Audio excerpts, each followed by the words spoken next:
Good afternoon, colleagues. My name is Vincent Trèves, and it's my pleasure to animate and moderate this webinar on unlocking runway capacity this afternoon with you. It's my pleasure. It's a very common way to introduce a webinar like this, but in this case, this webinar is very special to me because in 2002, my first assignment, my first job was in a project that was called ATC Wake, and that intended to increase runway capacity by plotting on the screen of the controller a small vector, allowing them to better deliver separation, reduce separation, and cope with adverse solution. That was in 2002. In 2015, only we had the first deployment in London with Timebase in London, and it took another 10 years to have many more airports now considering this very important deployment for the overall network efficiency and for the airport and for improving airport performance. So for discussing why the airport move and make the decision to deploy such solution, for discussing also what are the solutions that are available for increasing runway capacity, what were the challenges this airport face, and what are the lessons learned, and eventually for which benefit, what were the benefit observed where these solutions were implemented. We have with us a very nice panel that I will introduce to you today. So we have first from NATS, Mr. Ben Stanford, who is product owner in NATS. Andy Shan, who is aviation consultant, is Leidos, but who was one of the father of the time-based deployment in Heathrow. Will tell us more about this very beginning of the story. We have Daniel Holt, who is product owner in Amsterdam, who Amsterdam recently implement also some very interesting runway solution. And eventually, Frédéric Roseler, who is team leader of the support to deployment team in the network manager. So he has a brand quite large experience with different airports to talk about what are the key element of successful deployment like this. So we were supposed to have with us also two colleagues from Pansa and from Dublin and Warsaw. Unfortunately, for last-minute reason, they were not able to join, but just for you to know that these other airports are also engaged in this process with very interesting deployment. We will probably have another opportunity to discuss with them later. So before we start, I would like just to share with you some practical information. If you experiment any issue, please use the chat. We have a technical team just behind that will be ready to help you in case. And if you have questions that we will take at the end of the discussion with our panelists, please don't hesitate. Drop all your ideas into the Q&A section in the Zoom session. So we will take all these or as many questions as we can at the end of the session. But for the moment, let's move on and let's introduce the first subject. So hello, colleagues. So very happy to have you with us this afternoon. So my first question will be about the decision-making process. So basically, you are all from organizations that have been through a deployment process. So I will start, and as I said, Andy was at the origin of the first deployment. So I will ask you first, Andy, what are for you, what was the process of the decision to actually implement in 2015 this first increased throughput solution in London Heathrow? Can you tell us more about that? Yeah, Vincent, thank you very much. So as you say, we went live in 2015, but a lot happened before that. So in fact, I started off, I was working in British Airways in flight operations, and for my sins, I used to have to go up and report to the chief executive on a weekly basis on the amount of what he called ATC delay that had happened around the British Airways network, with a clear focus, obviously, on Heathrow. So that drove us to really look at what the main drivers of Heathrow operational performance were in conjunction with the airport and with NATS. Just a bit of background on Heathrow. So Heathrow is still scheduled to 99% of its declared capacity. So any disruption, particularly first thing in the morning, results in delays and cancellations and increased airborne holding. So it's a challenge, but we're also kind of lucky in some ways because Heathrow, it's such a challenge that it was it forced us to really look at everything that was driving the operational performance. So we analysed the causes of delay, and we identified one of them, that over 40% of the delays at Heathrow resulted from the impact of headwinds on the landing rate. Basically, with fixed distance-based separation, as the headwind increases, the ground speed drops, and therefore it has a direct impact on the landing rate. It's a bit like walking the wrong way up a moving walkway, a travelator at an airport, that you're going slower, so you're landing fewer aeroplanes.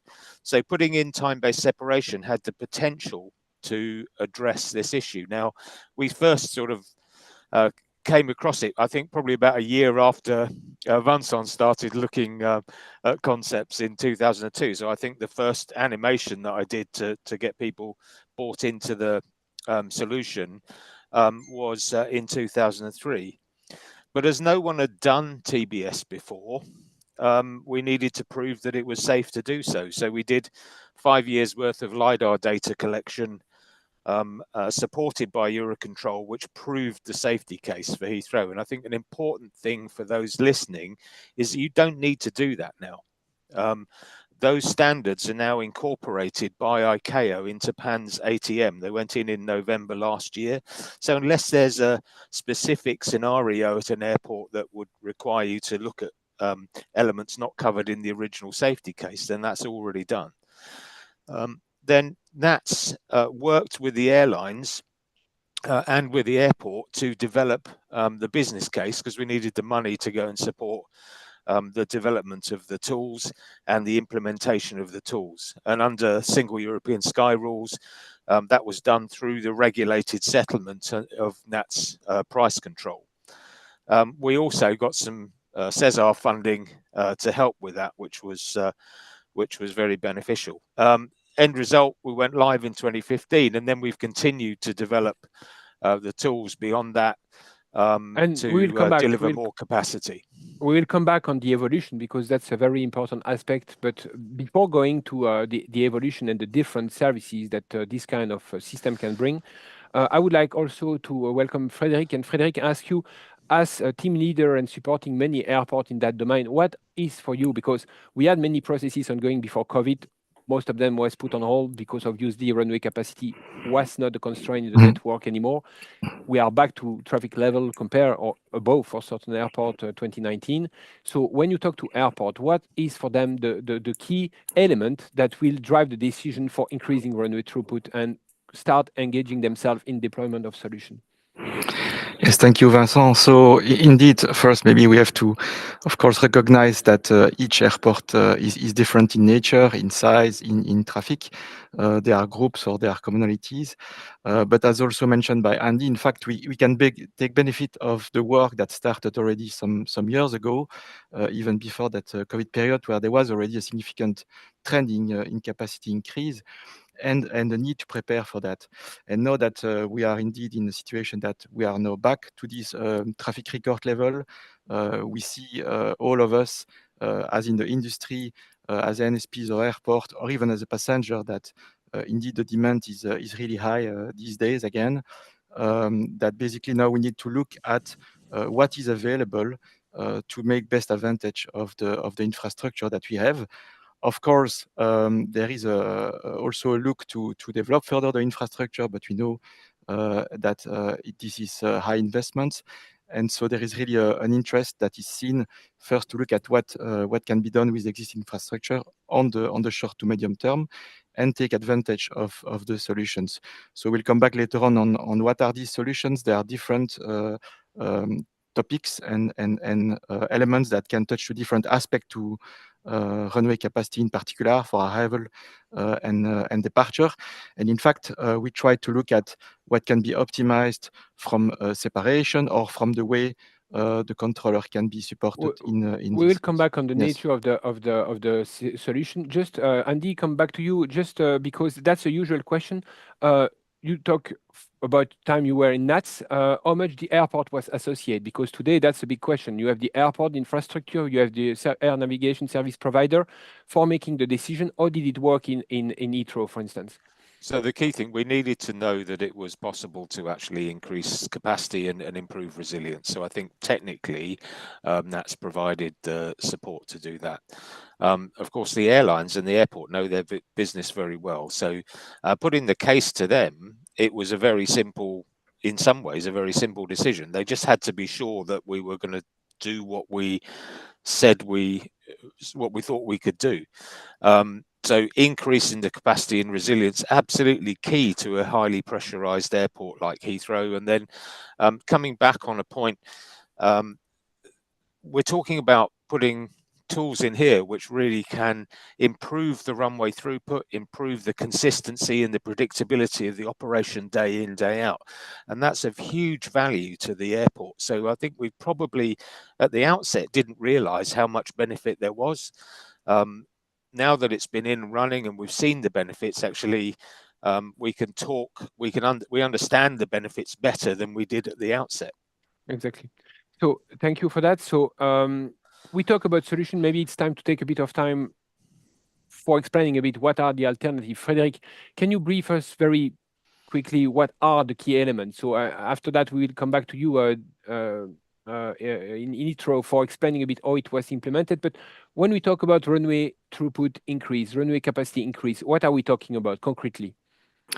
Yes, so indeed, the starting point was to understand what are the key factors that, of course, limit runway capacity, touching to the separation minimum that has to be applied between successive traffic, or also how we could possibly enhance the way it is delivered to this minimum and reduce the margins that are taken. So there was a review of these different factors, and that came to solution that touch, for example, to optimization of the wake turbulence separation. That is, of course, one of the main constraints applicable on arrival or departure, or to runway occupancy time, for example. So at the end, the solution covers what is known for the wake turbulence as the RECAT. That was a development that helped to optimize the current or the legacy wake categories by increasing the number and enable to reduce some of the separation between these increased number of categories.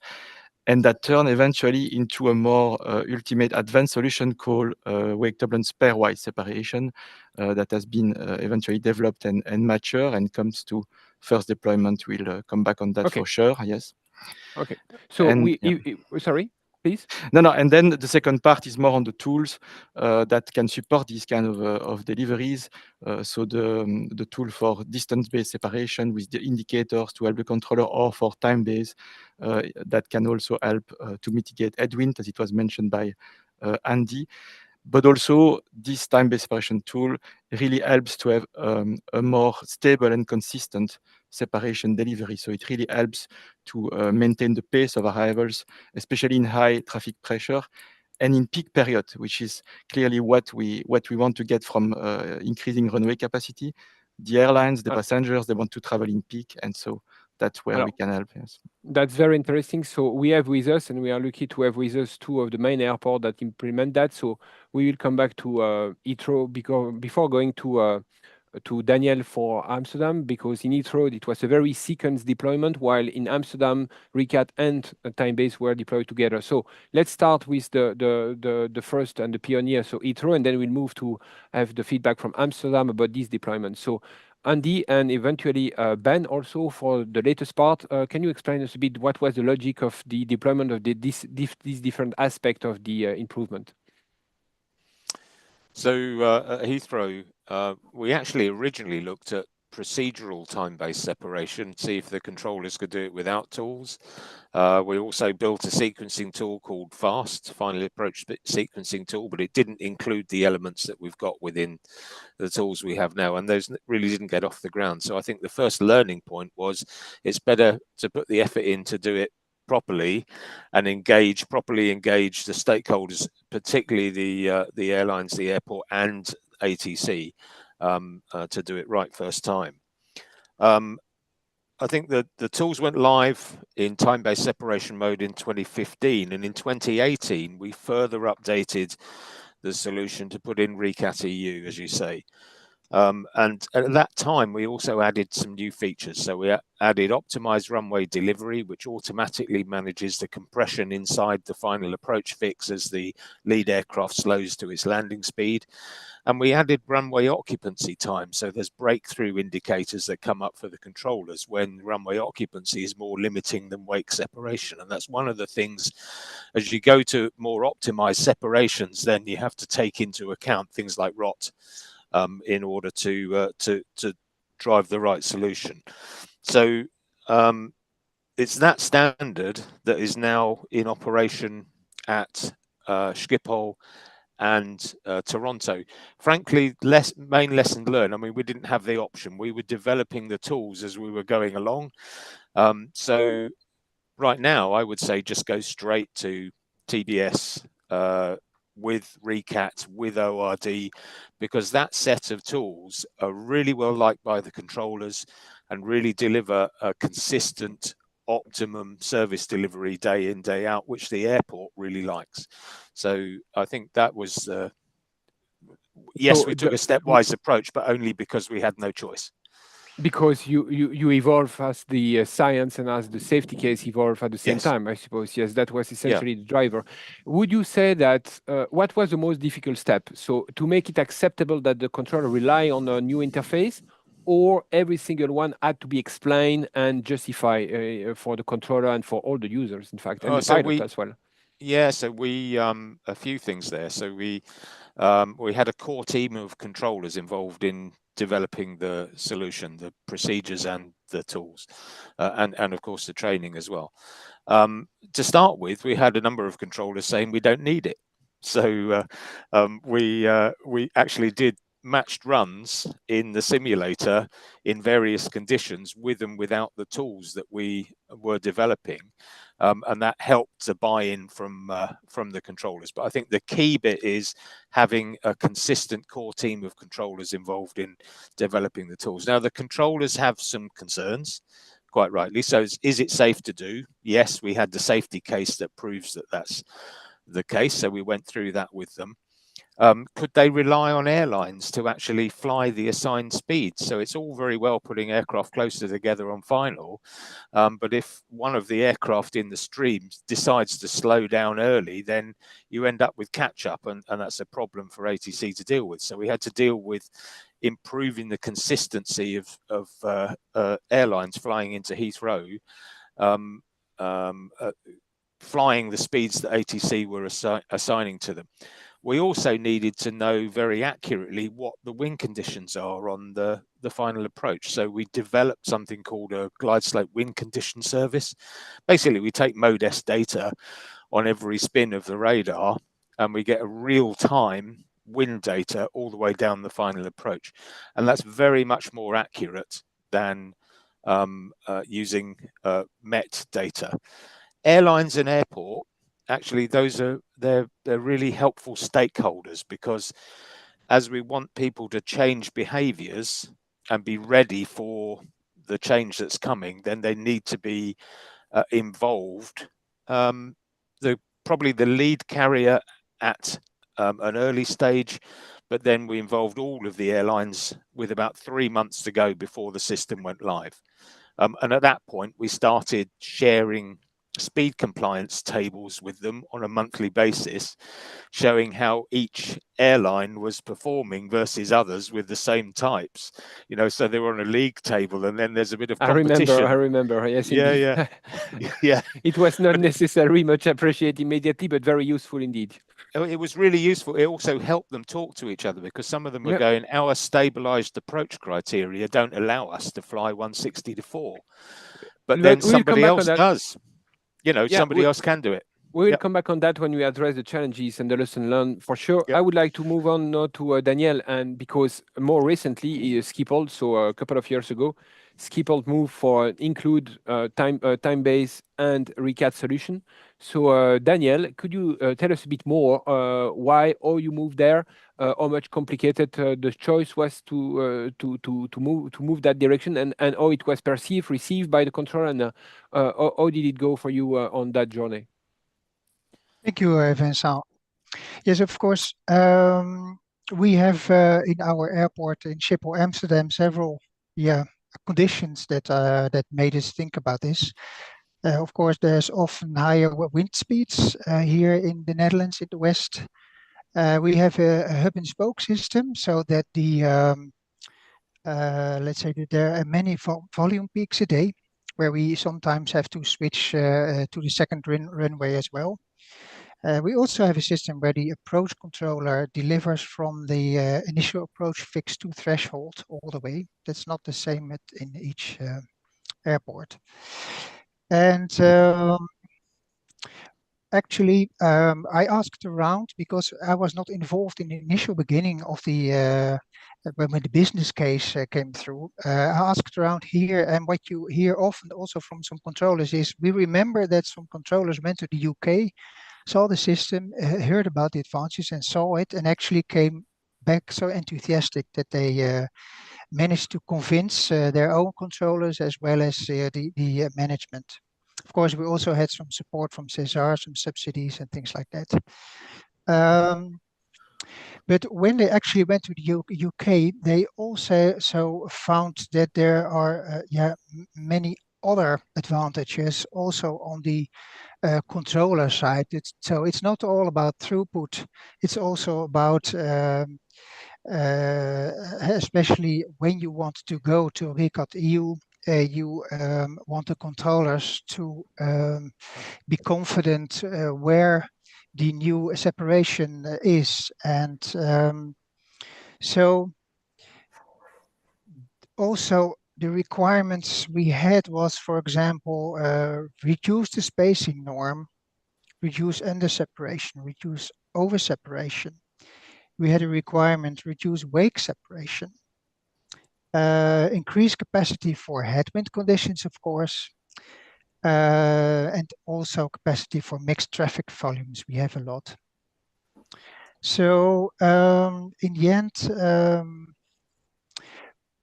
you talked about mixing the RECAT EU with also the TBS implementation. Well, of course, if you go to RECAT EU, the ATCOs have to be trained to another type of separation, and therefore, especially in this case, it's very much very good to combine it with the indicators so that they don't have to adapt that much.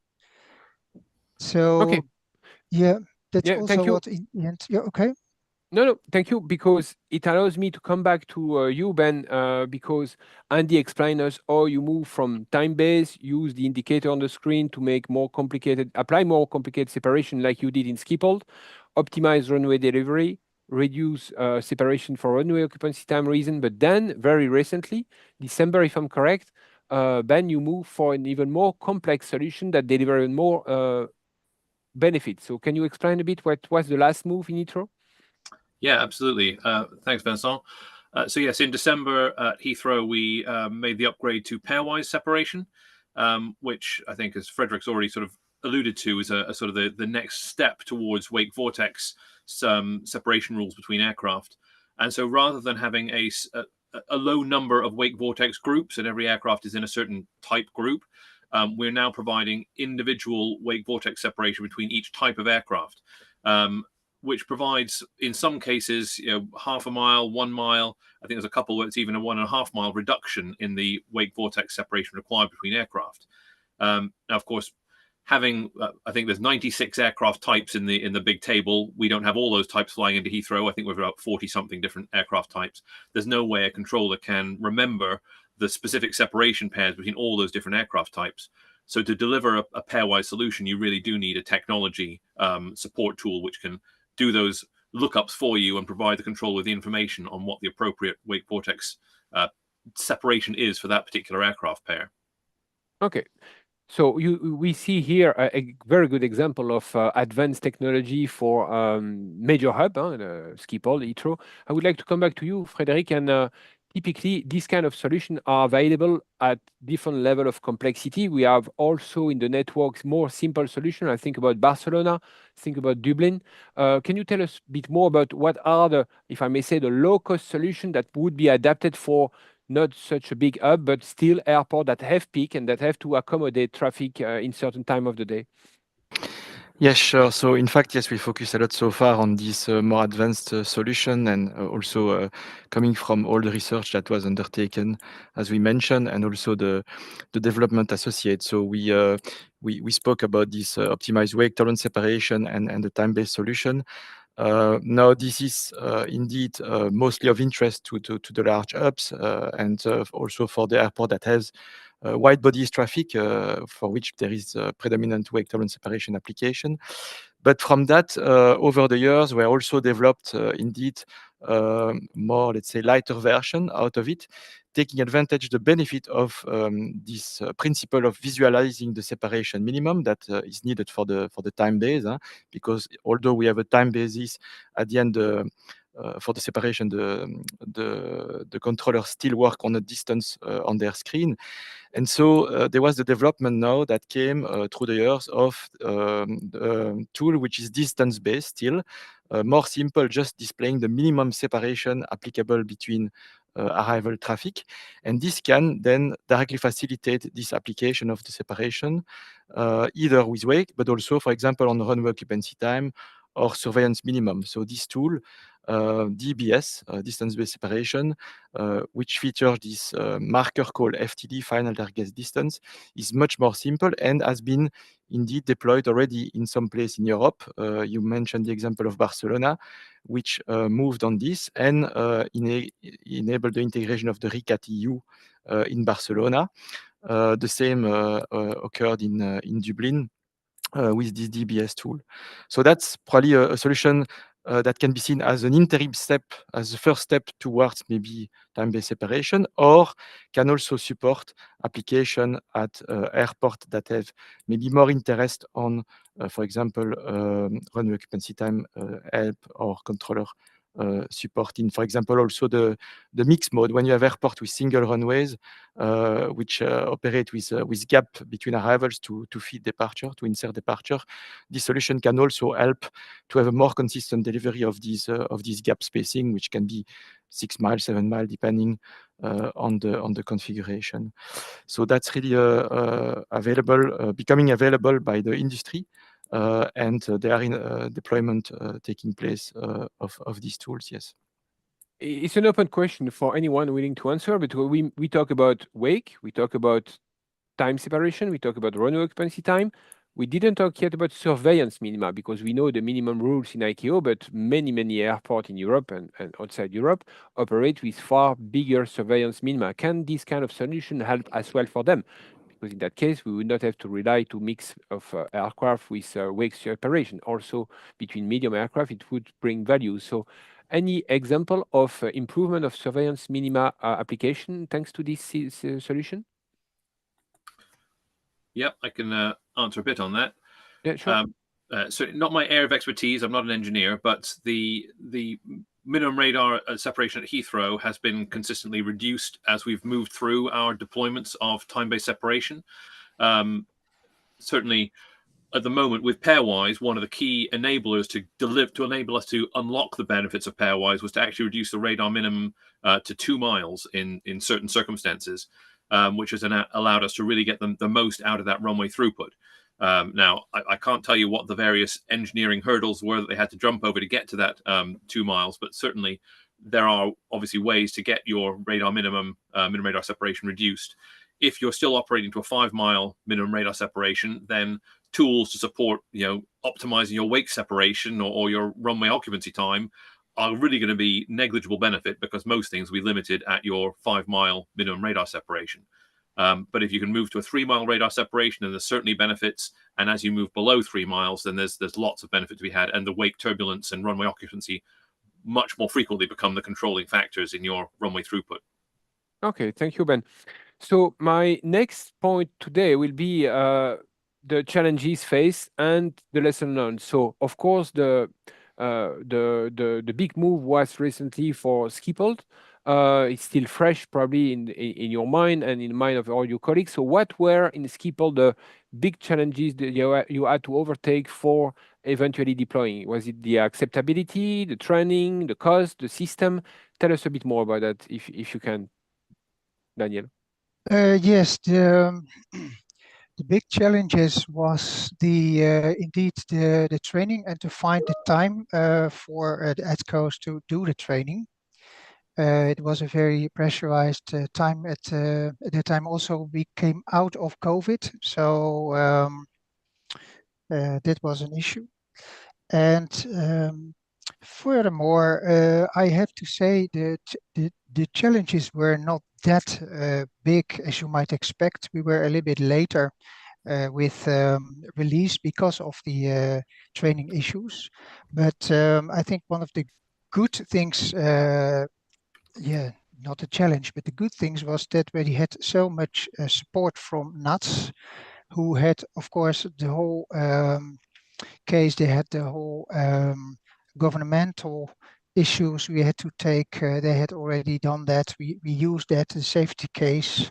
We had a lot of information from them about the training, the communication with the airlines. So I have to say it took about let's say 4 years in the end on a whole, from the beginning to the end. But we did not have major setbacks, only some delay.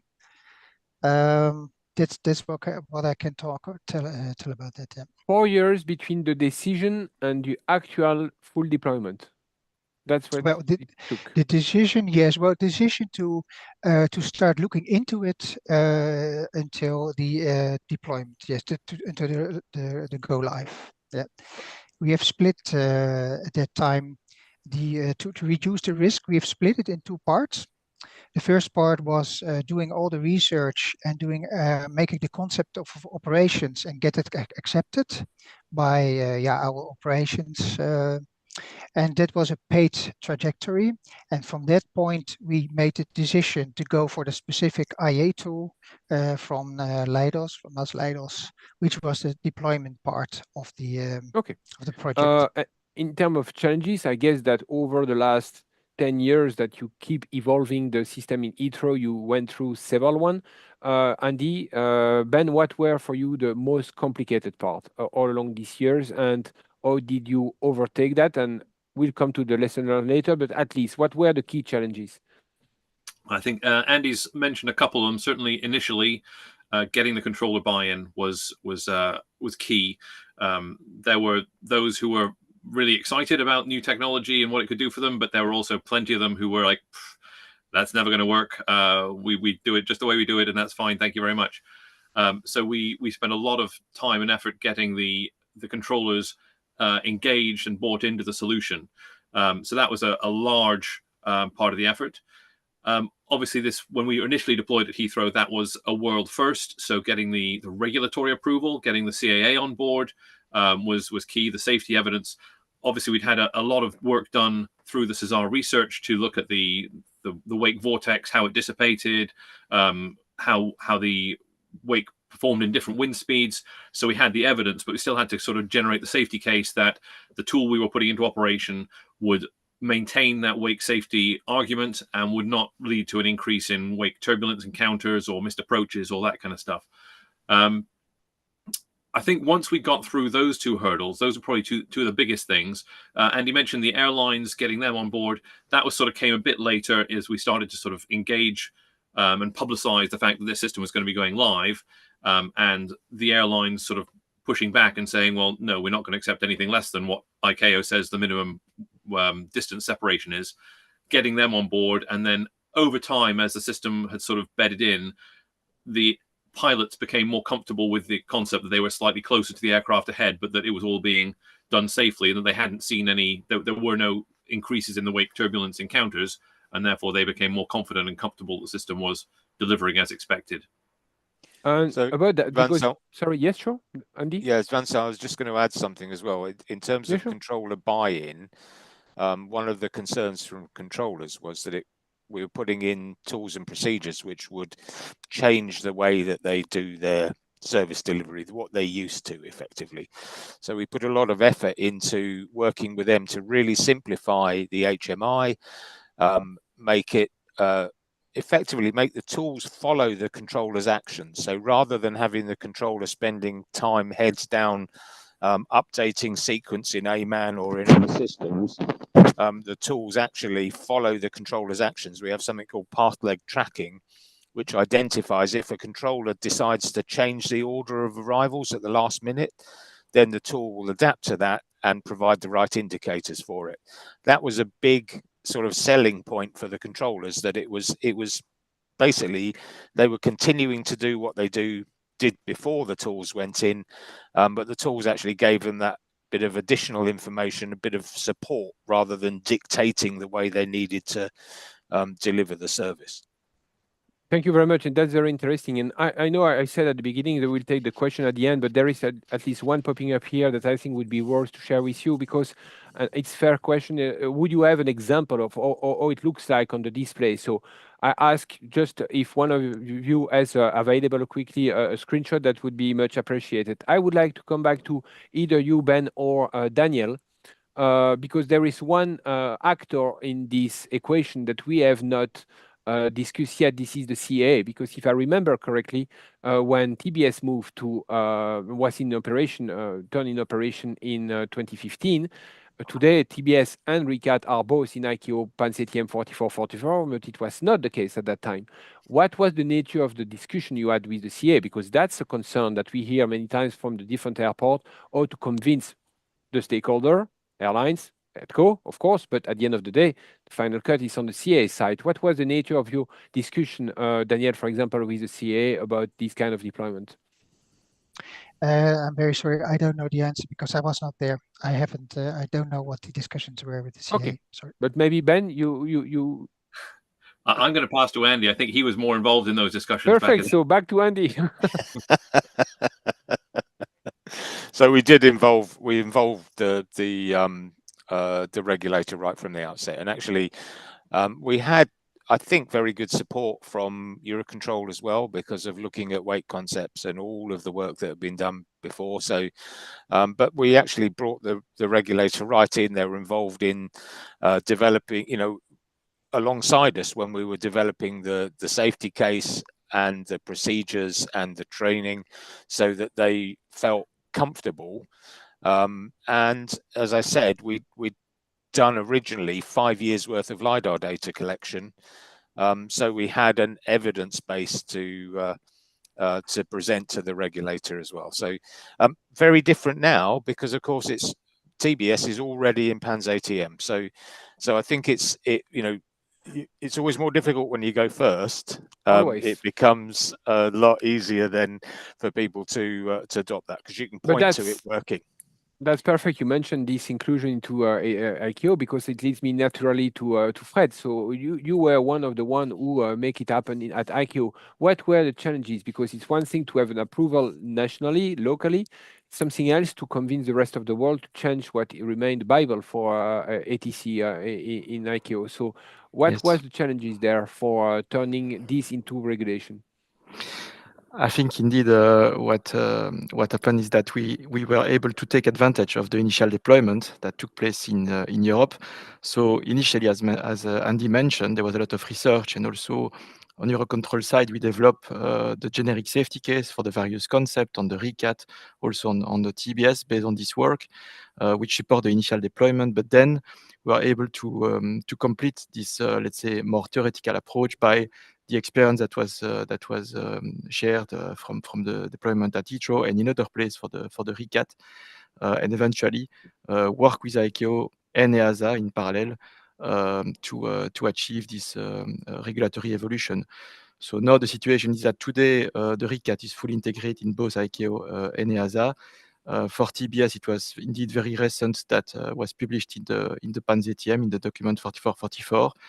Also referring to the EUROCONTROL material as reference, and then we'll continue to work with EASA to integrate into the European regulatory framework. So now this step will be, let's say, facilitated in the future deployment, as we can then take advantage of this regulatory evolution. I just want to take maybe the word to say that besides the safety case work, there is also a number of documentation material and guidelines that EUROCONTROL developed, also integrating the the experience and working together with NATS LVNL to reflect this into this guidelines material, and that's all available for stakeholders to take advantage for future deployment. I also want to take the opportunity to come back on this controller buy-in, which is indeed very key for this kind of implementation. And what we also found through the different support and evaluation that we did with this TBS ORD tool is that there was the interest to organize like demo session. So we took advantage at EUROCONTROL of our simulator facility that we have in our innovation hub, and there was a number of demo sessions that took place also at fairs that allowed the controller basically to sit and to familiarize with the operation, with the tool, to understand how it works and the benefit it can bring. So I think that was really hands-on that help different NSP to move further on the interest to deploy this solution. Okay, thank you, Fred. So I think it's covered quite well the challenges, typical challenges that you face when you deploy this.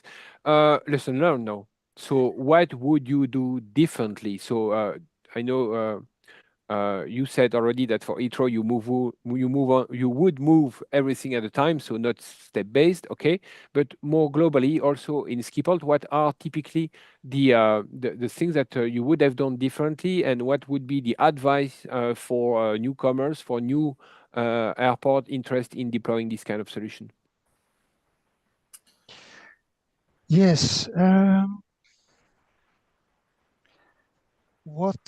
Let's see. I think you might have already asked that before about the benefits and the let's see.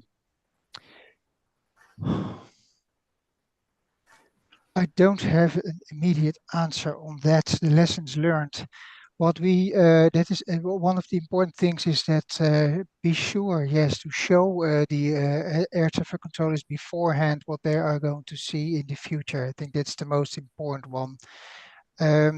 Because you can only see the benefits not by hearing it's about throughput and things like that, but if you actually play with it and then see that actually reduces your workload. There is a lot of experience of workload reduction by the controllers, and that's not something they understood before, that would be this high, especially under high load circumstances. So that's the key thing. And furthermore, of course, use as much as documentation, etc., as possible of earlier projects, but because the whole aviation authority issues we had to deal with were easy, because we actually took the UK ones and turned them into the Dutch ones, so it was easy for us to get over the regulation issues. So okay. That's the two main points, I think. Thank you. And from your point of view, Ben, what would be the lesson learned, especially for the latest move recently? I think the engagement with your customers, it's an interesting system in that the tool is a tool for the approach controllers. It sits in the ATC environment, but a lot of the benefit sits at the airport and the airline side.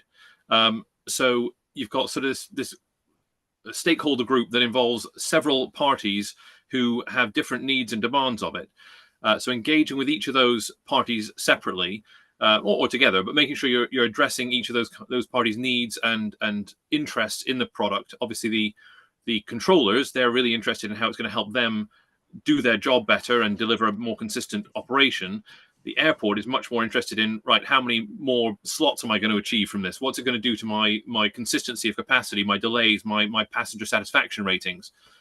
So making sure you're sort of identifying what the key drivers are for each of those parties and communicating those clearly to those individuals is quite important to it.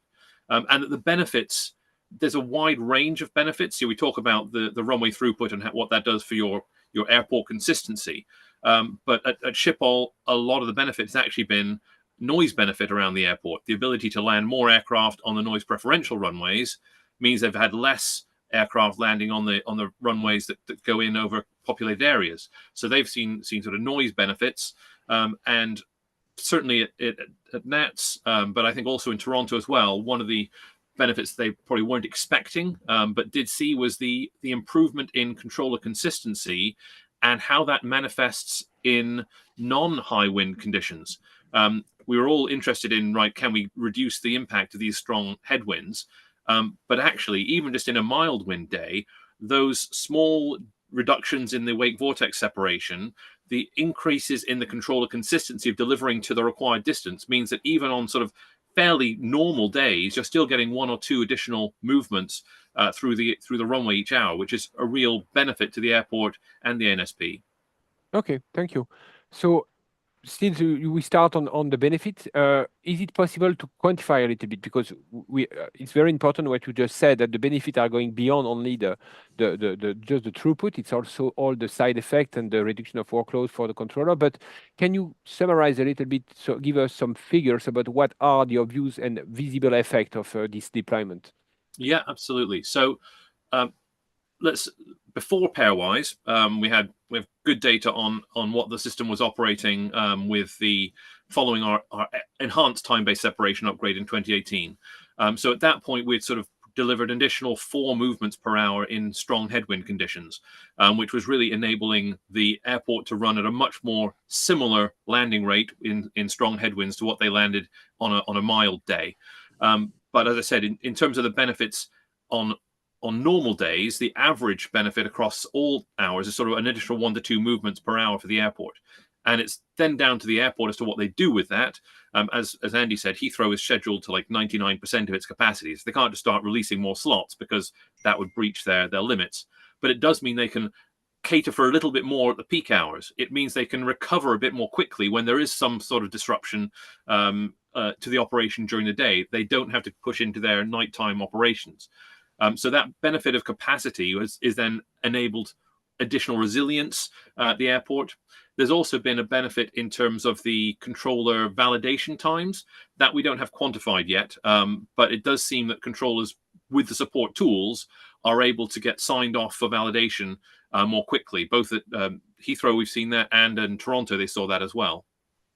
One other thing, Ben, we haven't spoken about yet is safety and go arounds. And actually, as a result of putting the tools in, we're putting the aircraft closer together, but we've not seen an increase in wake turbulence encounters or go arounds as a result. In fact, in some cases, the safety is improved, because if you have a light quartering tailwind, then the separations are increased slightly.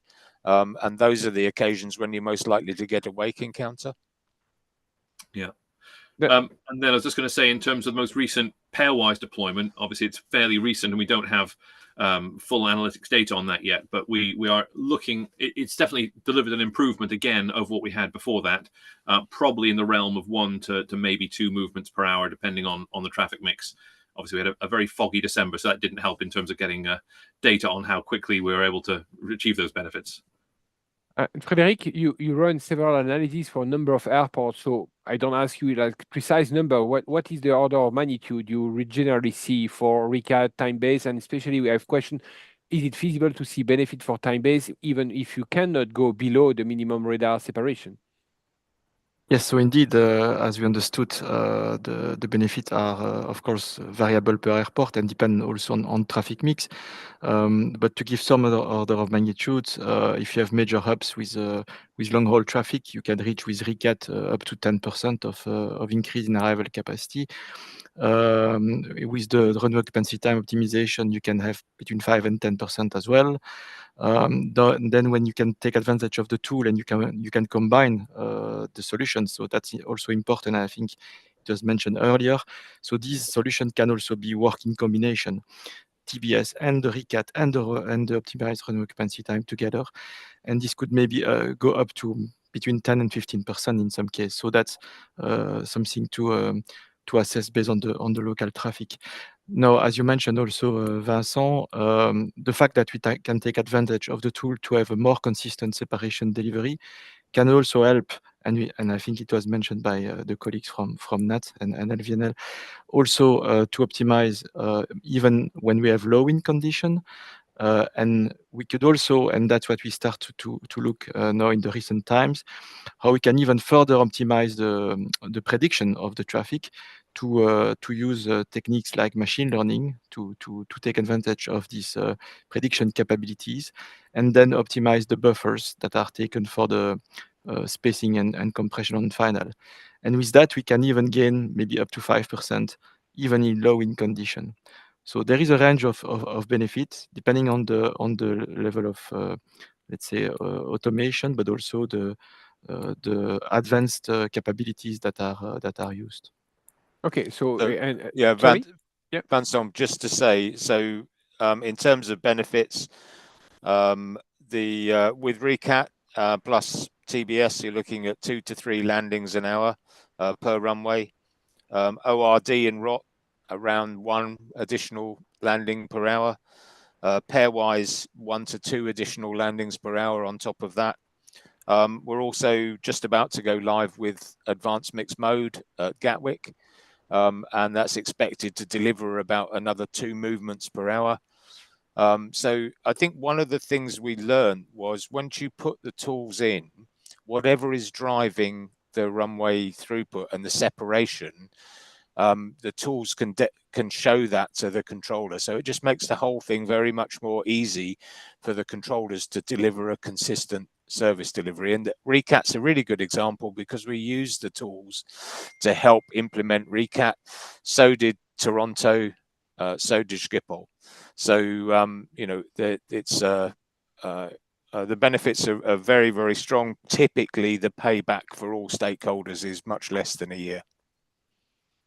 Okay, thank you. Maybe some feedback from Schiphol. So if you have already some view on the benefit all of these bring to the airport?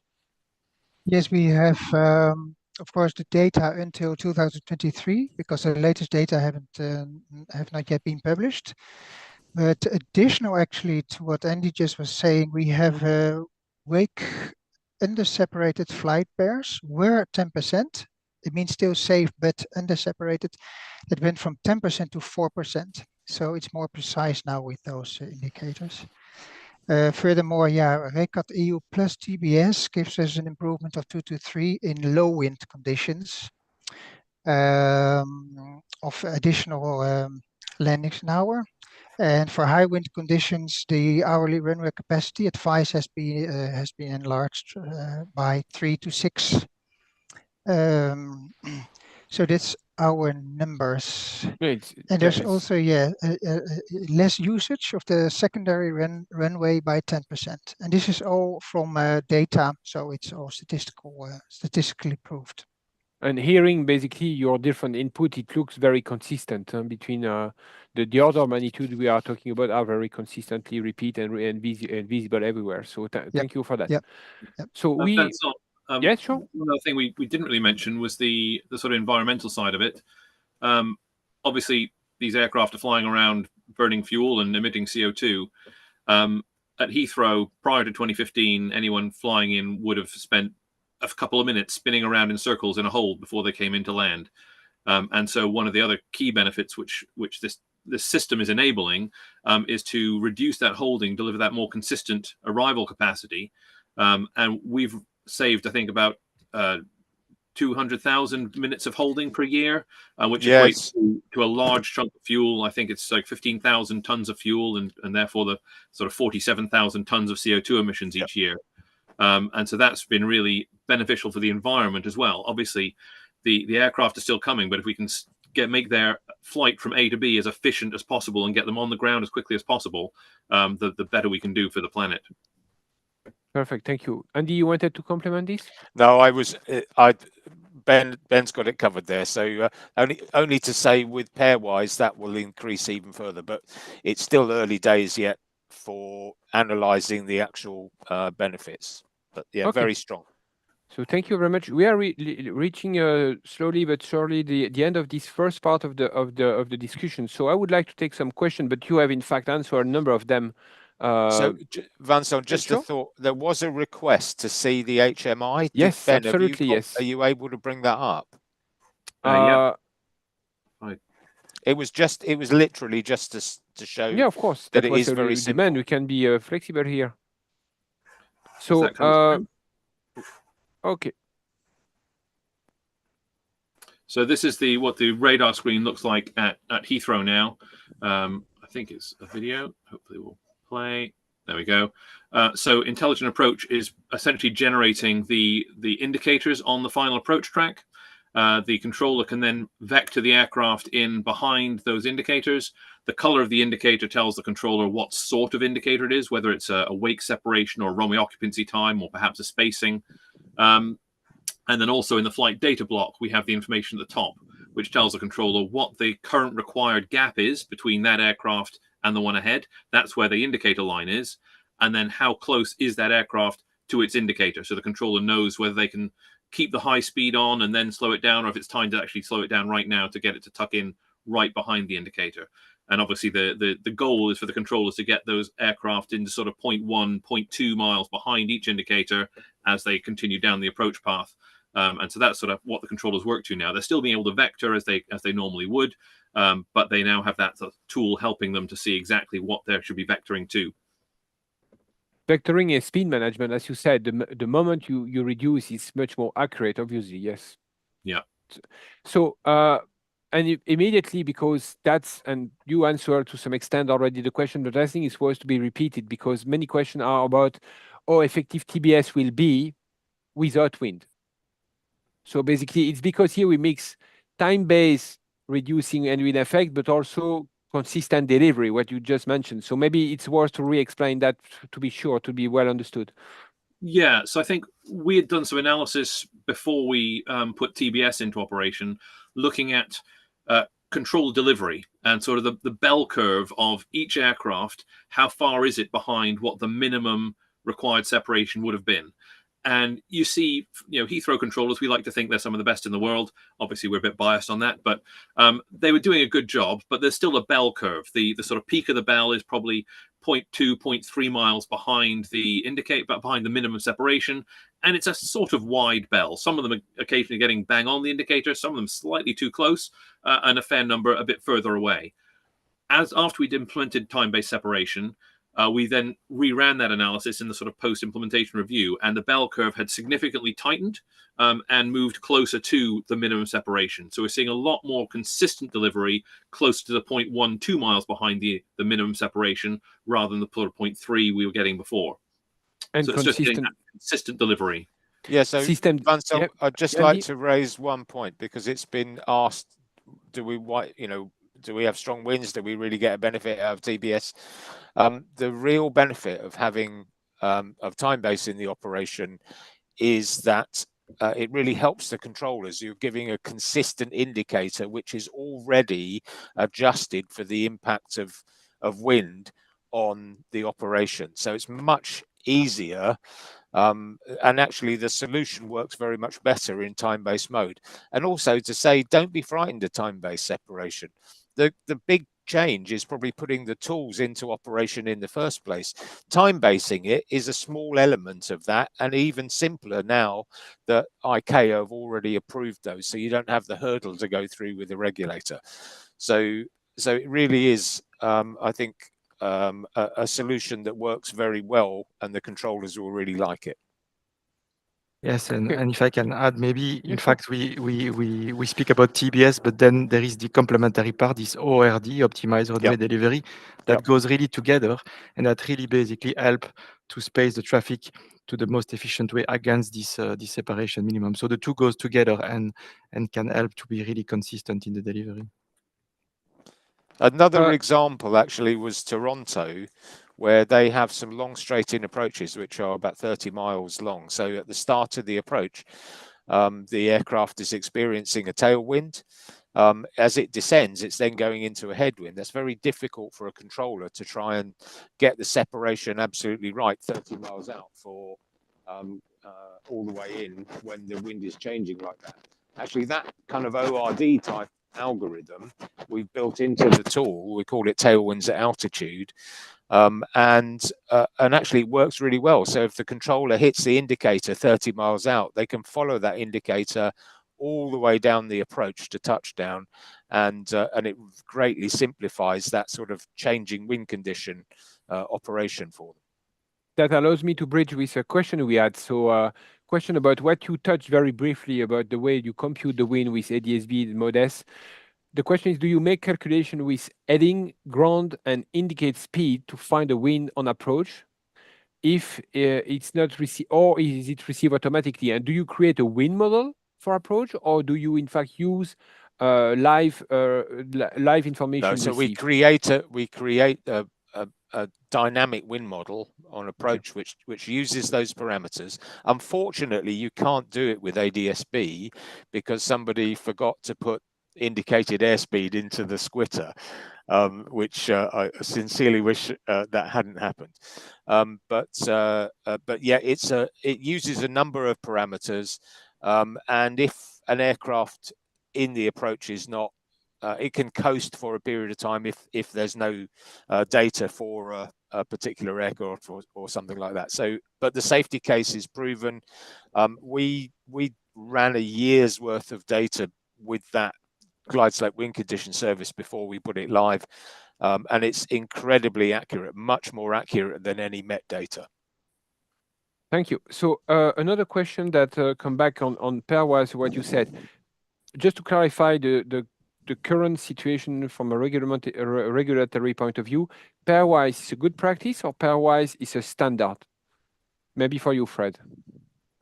So for the situation with the wake pairwise, today there is the EUROCONTROL safety case that was developed that basically provides the safety arguments associated to the pairwise separation, and this was supporting the first implementation that occurred in the UK for London Heathrow, but then that was subject to the approval by UK authorities for the implementation with the local safety case prepared by NATS and with the EUROCONTROL safety case for the minima. There is no such pairwise scheme yet into EASA framework. However, we start to engage with EASA to develop proposals to integrate in the near future. Okay, so it's clear. So everything we have discussed today, except pairwise, this is regulated. Pairwise is ongoing. Yes. Okay. Another question, maybe for you, Daniel, but also our colleagues from NATS. How much these new systems are connected to existing one like AMAN or even to airport-related systems, so pre-departure sequence and so on. Do you have any example of integration? Yes, the system is. It's actually it's a calculation box, nothing more than that, for us in our implementation, and it sends information to the HMI of our AAA system and our tower system. AAA system is our airport, is our air traffic control system.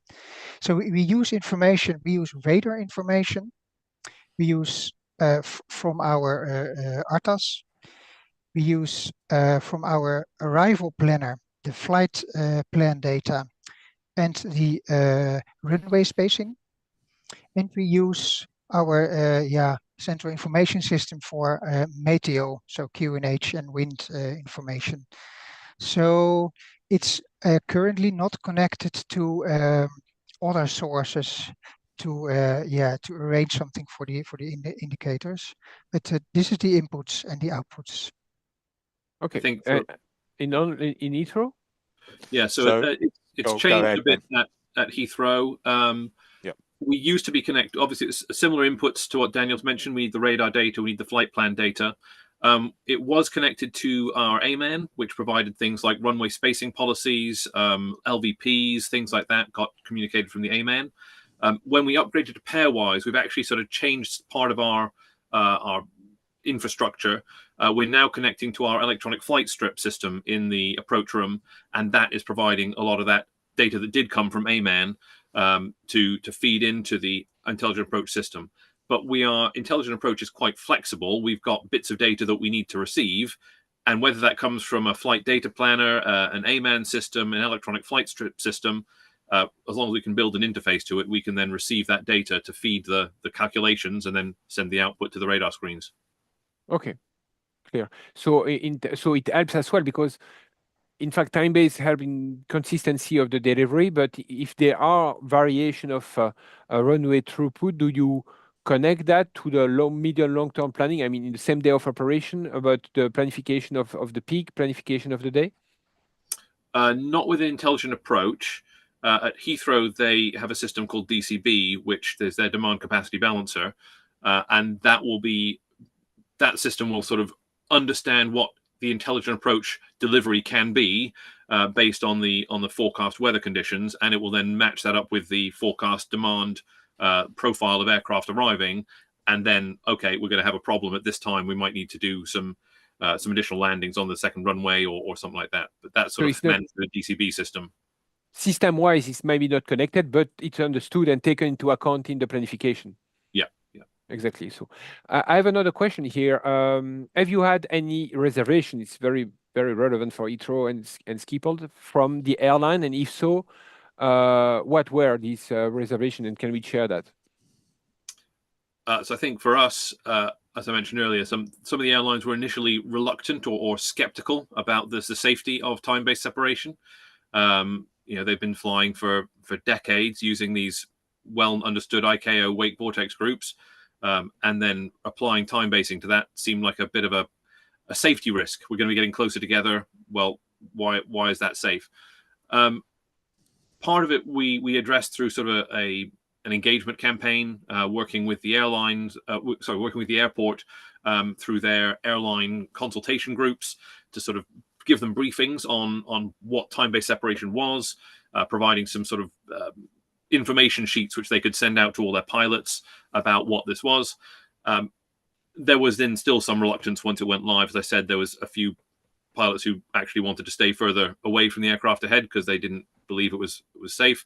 But they did eventually, actually, I think it was only within a couple of months, they got the idea that actually it was better. It was safe for everyone, and it was a better operation if everyone did what they were asked to do in terms of speed control and delivered a much more consistent and in terms of wake vortex, just a safe operation. Okay. And is Schiphol any particular concern expressed by airspace user? No, the same, actually exactly the same as with NATS. We informed them very well, the same way they did. And of course, yes, still there are some pilots who don't OB the air traffic controller and say it's too close. But yeah, we had so much contact in the beginning with the airlines that we do not have had any problems with that. Okay. Very interesting question. No, very practical one. What might be the optimal final length for the constant angle approach, thinking speed control when changeover from a level flight to final approach of descent? So I understood, like, what is the minimum final approach distance needed for actually being able to optimize the sequence as you show it during the video? Well, at Heathrow, we typically join at around 10 to 12 miles, base leg onto final, and that has been working well. I think that's largely based on historic operation, though. That's where they always used to join, and that's where the public is expecting the aircraft to join. If we move them around, the people of London get very grumpy with us. So we kept it in the same place. In terms of where the optimal would be, I think it depends on your operation. One of the next things we'll be looking at is actually curved approaches and deploying intelligent approach onto RMPAR routes, at which point we can then have curved approaches that are joining final, the runway center line very late, because the sequencing will be happening much further back on this curved route into the runway. So in terms of the actual indicators, intelligent approach will monitor what the controllers are doing. It will then calculate what it thinks the controller sequence is based on the sort of distance to touchdown for each aircraft, whether it's on downwind or base leg, and will then generate indicators as the aircraft turn in onto base leg. If that's at 8 miles, it will be configured for that. If that happens out, as it does at Toronto, out on 30 miles, sometimes for long straight-ins, it can cope with that as well. So it should be able to be configured for whatever airspace sort of design that each airport is using. Okay, thank you. And Frederic, in terms of what we have seen in terms of optimum, did you note a minimum distance, knowing that 10 nautical miles like Heathrow is not necessarily long? In many places, it's much more. No, but in fact, the tool will adapt basically also because there is local constraint regarding the airspace, the TMA. But typically, initially, the tool was mostly developed for using with radar vectoring and intercepting the final leg with standard interception altitude. But indeed, we also looked to the application of the TBS markers on RNP approach as well. We did initial evaluation with RNP curved approach. And indeed, in that case, we can extend the projection of the indicator along the trajectory.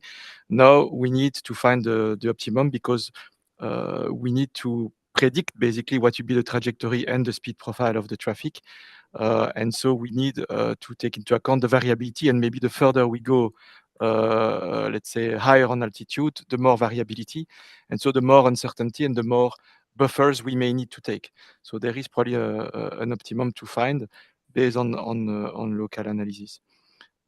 Yeah, Okay. Vincent, it's Yes. probably worth saying that that also with curved approach capability opens up another set of benefits. At the moment, one of the limitations on using more RMP procedures is the fact that you can't interact with those aircraft in the same way. So the controllers can't use radar vectoring to fine-tune the spacing in the same way that they do today once they're locked into the RMP procedure. The tools that develop, the next stage of tools development will allow them to manage more RMPAR arrivals consecutively, still deliver the runway movement rates, and that then generates a direct environmental benefit in terms of noise and fuel burn, because typically the RMPs are shorter routes into the runway. Okay, thank you. Daniel, if you want to intervene about the typical No, for optimum this, length. no, I Okay. personally, I don't have this information. I have now a series of two questions that are very much related to the nature of the separation. So first, and we can answer both together, it's maybe, Fred, you might be relevant for that. Is it a decay model, wake decay model behind the separation, wake separation design? And do we have any specific system for monitoring runway occupancy time when runway occupancy time is used for designing separation? I don't know who want to answer or start. I could probably take some of that. So in terms of the decay model, the wake modeling, the analysis was done on hundreds of thousands of flights using LiDAR data, looking at the wake decay in different wind conditions, both close to the threshold and further out, to predict exactly how, or to model how wake behaves in different wind conditions. And so the analysis proved how wake decay behaved in different wind conditions. That then sort of provided the evidence to support a time-based equivalent of the distance-based requirements that you would have in very, very light wind conditions. Now, once that's proven, we then don't have to go and do an individual wake decay model for each airport. The LiDAR analysis that's been done has proven that that logic, and therefore we can just go with the sort of, unless there's some specific differences at a particular airport that cause us to reevaluate something, that model is done, and we don't have any kind of ongoing LiDAR modeling, monitoring of anything like that. Okay. In terms of the runway occupancy time, at the moment, we calculate the runway occupancy based on like 12 months of historic data by aircraft type and wake vortex category. And that date for each runway, obviously there'll be different rapid exit taxiways for different runway configurations. That is put into the parameters for the system for each airport, and then it uses that to calculate for each arrival pair. It's calculating what's the minimum wake separation, what's the minimum minimum radar separation, what's the expected runway occupancy separation, and it will show the controller whichever one is worse. We have tightened up on that quite a bit for pairwise. And so we will now start monitoring that on a monthly basis to just keep tabs on how aircraft are performing. If a new operator comes into the airport, they might start vacating more quickly or more slowly. Different operating procedures might change. So we then will be monitoring that on a monthly basis and then amending our parameters if necessary based on what we see. We do the same thing for the optimized runway delivery data. That gets checked on a monthly basis just to see if aircraft are decelerating differently from how they used to decelerate.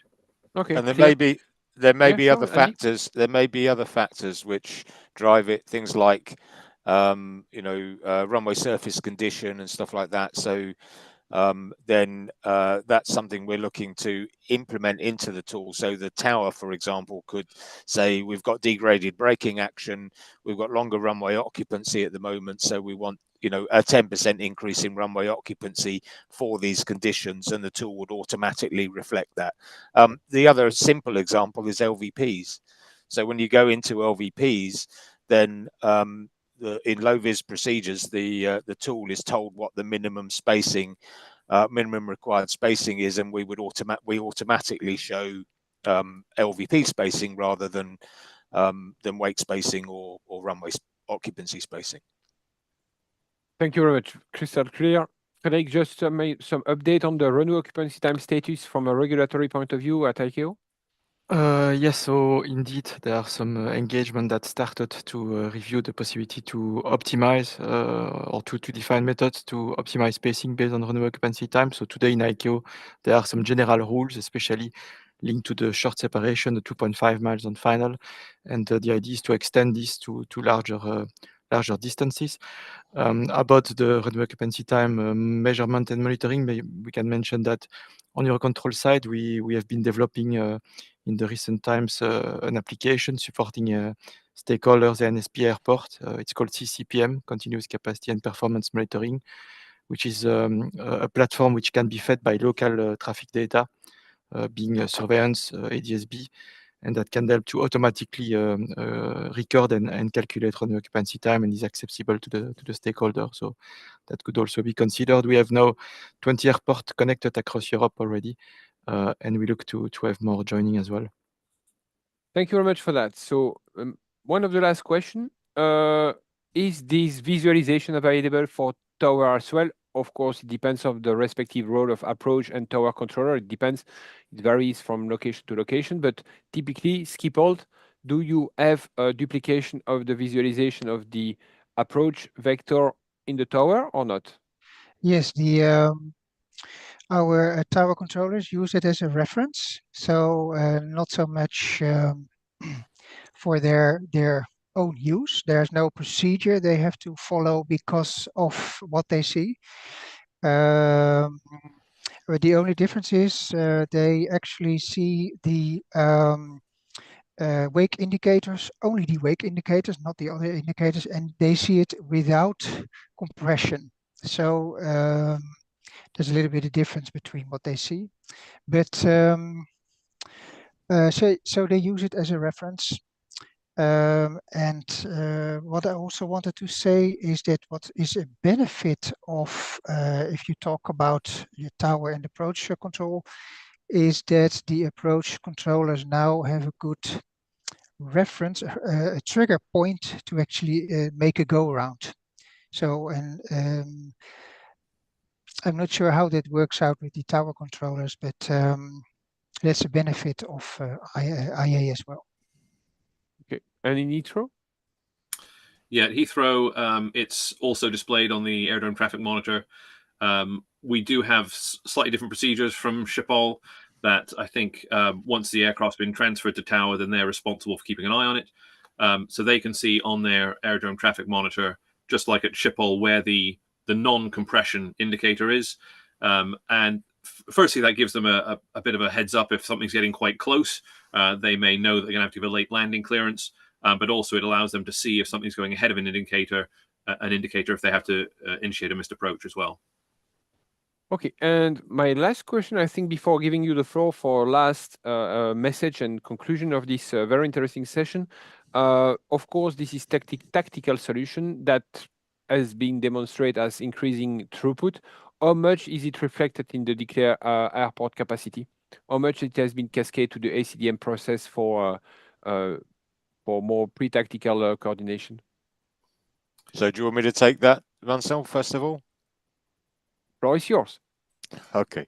Well, very simply, it happens automatically because the process for declaring slots is kind of dependent on the performance of the airport, including delay.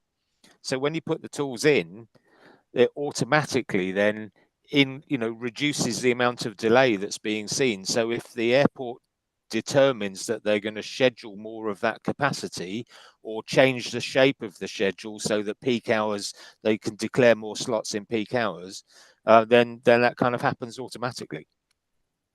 Thank you for that. So I think it's clear.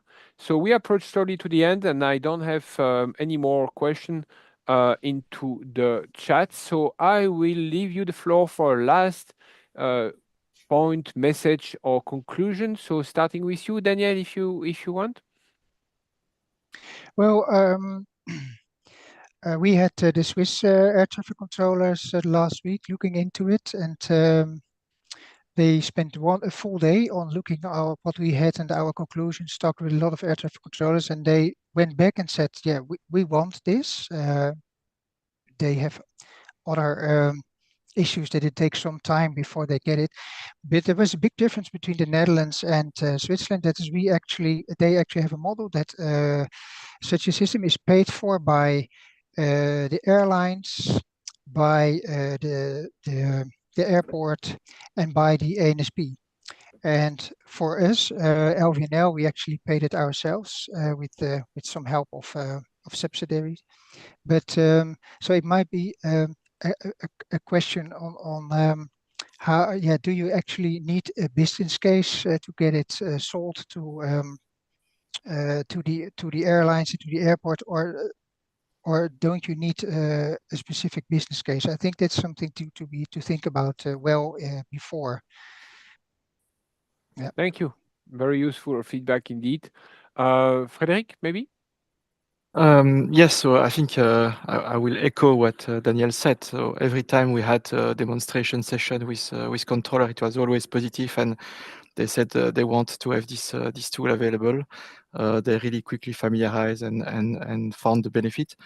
Now to extend a bit the scope back on the overall set of solution, I think there is a number of mature solutions that are available, that are supported by safety case, by regulation framework, and we should really take advantage of it and prepare for the coming needs, which are already high, and also making best advantage of existing infrastructure. And runway is typically one critical element in airport. So let's take the best of it. Thank you. Andy? So thank you very much, first of all, for arranging the webinar. That's been really positive. I have to say, I think this, of all of the projects that I've been involved in my ATC career, this has been probably the most positive in terms of the reaction from the airlines, from the airport, and from ATC. So I just have to say that I thoroughly recommend whoever people buy their solutions from or develop them themselves, would thoroughly recommend implementing this. It made a massive difference to the relationship that NATS had with its biggest airport customer, Heathrow, and its biggest airline customer, British Airways, at Heathrow. And we look forward to seeing it going live at Gatwick very shortly, so in spring this year, and at a number of other airports around the world in the coming years. So thoroughly recommended. Thank you, Andy. And last word for you, Ben. Thanks, Vincent. Thanks for having us. As Andy said, Gatwick is going to be an exciting next development. The first time it's going to go onto a single runway airport, where we'll really be trying to maximize mixed mode runway operations. I think there's a lot of future benefit for TBS, ORD, all of these technologies at both large and medium-sized airports as well. I would say that if anyone does want to know more about our product, anyway, Intelligent Approach, intelligentapproach.aero is our sort of microsite, and it's got a questions form. So if you have any more questions about how Intelligent Approach operates or how it might function, then please do feel free to put your questions in there, and we'll be glad to get back to you. Thank you very much, Ben, and I concur. It was my pleasure to facilitate this session. As I said at the beginning, this is a very special subject to me. So very, very happy to see how it has evolved and how it becomes so concrete. Glad to see that there will be many more initiatives in the future. So thank you to all of you for the contribution. Thank you for the one online that had a very interesting question. And I hope you had a very interesting hour and a half with us. That was at least very interesting for me. Have a very nice afternoon, and see you into the next webinar that we will have. This is on the screen and share for you on the screen for the moment. So don't miss that one. It's my boss that he presented, so please be nice with him. So I hope you will enjoy, and see you maybe in the next webinar later on this year or later. Thank you very much. Have a very nice afternoon. Bye. Thank you. Bye. Thank you. Thanks, everyone.